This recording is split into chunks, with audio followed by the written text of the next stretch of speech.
সিম বিচি তরকারির জন্য এখানে আমি 2 পিস তেলাপিয়া মাছ নিয়েছি বড় সাইজের। দেখতে থাকুন কিভাবে আজকে সিম বিচির তরকারিটা রান্না করি। দিয়ে দিব পরিমাণ মতো হলুদের গুঁড়ো, দিয়ে দিব স্বাদ মতো লবণ, দিয়ে তারপরে ভালোভাবে মেখে নেব। এখন যেহেতু পৌষ মাস চলছে, এই সময় সিমের বিচি প্রচুর পরিমাণে পাওয়া যায়, আর এই সময় সিমের বিচি দিয়ে রান্না করে খেতে খুবই ভালো লাগে মাছ দিয়ে। আমি এখানে তেলাপিয়া মাছ নিয়েছি, আপনারা আপনাদের পছন্দ মতো মাছ নিতে পারেন। হলুদ দিয়ে মেখে নেওয়া হয়েছে, কড়াইয়ের মধ্যে তেল দিয়েছি, তেল গরম হয়েছে, এখন আমি মাছ দিয়ে দিব। মাছগুলোকে খুব হালকা পরিমাণে ভেজে নিব, কড়া ভাজা করে নিব না। ভেজে নেওয়া হয়েছে, এখন মাছগুলোকে আমি তুলে নামিয়ে নিব।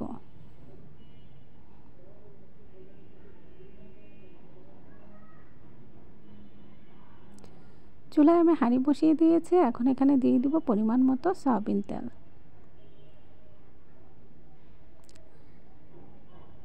তেলটা গরম হয়ে গিয়েছে, এখন এখানে দিয়ে দিব পরিমাণ মতো পেঁয়াজ কুচি। পেঁয়াজ কুচিগুলোকে ভালো করে নেড়েচেড়ে একটু সময় নিয়ে ভেজে নিব।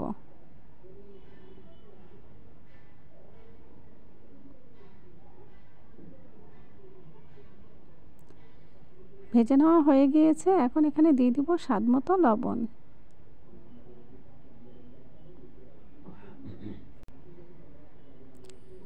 দিয়ে দেবো পরিমাণ মতো হলুদের গুঁড়ো, দিয়ে দেবো পরিমাণ মতো মরিচের গুঁড়ো, দিয়ে দেবো 1 চামচের মতো আদা রসুন বাটা, আর কষিয়ে নেওয়ার জন্য দিয়ে দেব সামান্য পরিমাণে পানি।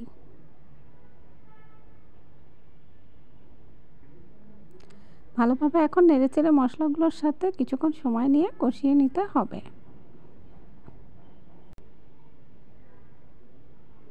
কষানো হওয়া পর্যন্ত একটু অপেক্ষা করব। এখন আমি আপনাদের দেখিয়ে দিচ্ছি যে এখানে আমি সিমের বিচি নিয়েছি। হাফ কেজি পরিমাণে সিমের বিচি নিয়েছি, খোসা সহ সিমের বিচি। সিমের বিচির খোসাগুলোকে আমি ভালোভাবে বেছে নিয়েছি। ভালোভাবে সিমের বিচিগুলোকে ক্লিন করে নেওয়া হয়ে গিয়েছে। এখন মশলা কষানো হয়ে গিয়েছে, এখন আমি সিমের বিচিগুলো এই কষানো মশলার মধ্যে দিয়ে দিব।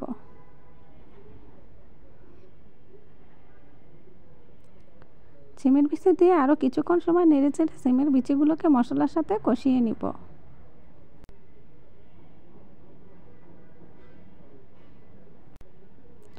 মশলা কষানো হয়ে গিয়েছে, দিয়ে দিব 3টি ফালি করে রাখা কাঁচামরিচ,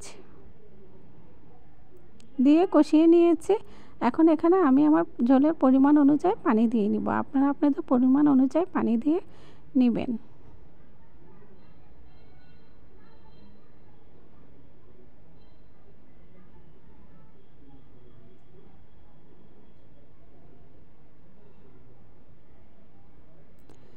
ভালোভাবে এখন একটু নেড়েচেড়ে দিব।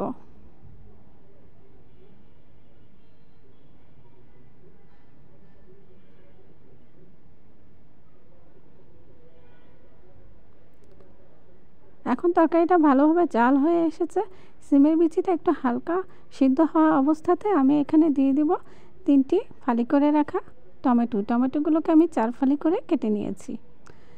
দিয়ে দিব সামান্য পরিমাণে ভাজা জিরের গুঁড়ো, দিয়ে দিব ভেজে রাখা মাছ।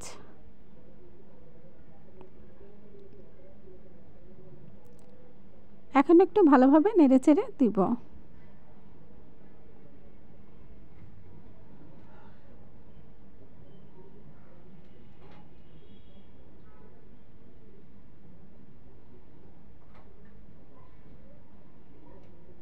জাল হওয়া পর্যন্ত একটু অপেক্ষা করতে হবে।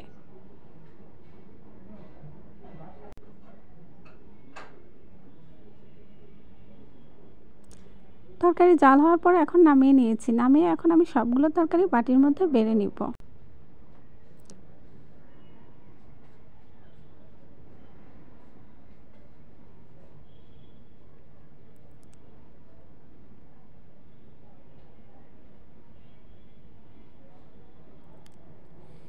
এভাবে সিমের বিচি টমেটো দিয়ে মাছ দিয়ে রান্না করে খেলে খুবই স্বাদ লাগে আর খুবই টেস্ট লাগে। আপনারা একবার রান্না করে খেয়ে দেখবেন যে কতটা পরিমাণে স্বাদ আর টেস্ট লাগে এই সিমের বিচি দিয়ে। আর সিমের বিচিটা এমনভাবে রান্না করে নিতে হবে বিচিটা যাতে গলে না যায়, এভাবে গোটাই থাকবে আর মনে হবে যে সিদ্ধ হয়ে গিয়েছে। তো এইভাবে গোটা থাকলে সিমের বিচির তরকারিটা খেতে আরও বেশি ভালো লাগে। সবগুলো তরকারি আমি বাটিতে বেড়ে নিলাম। এখন একটু কাছ থেকে আপনাদেরকে দেখিয়ে দিচ্ছি।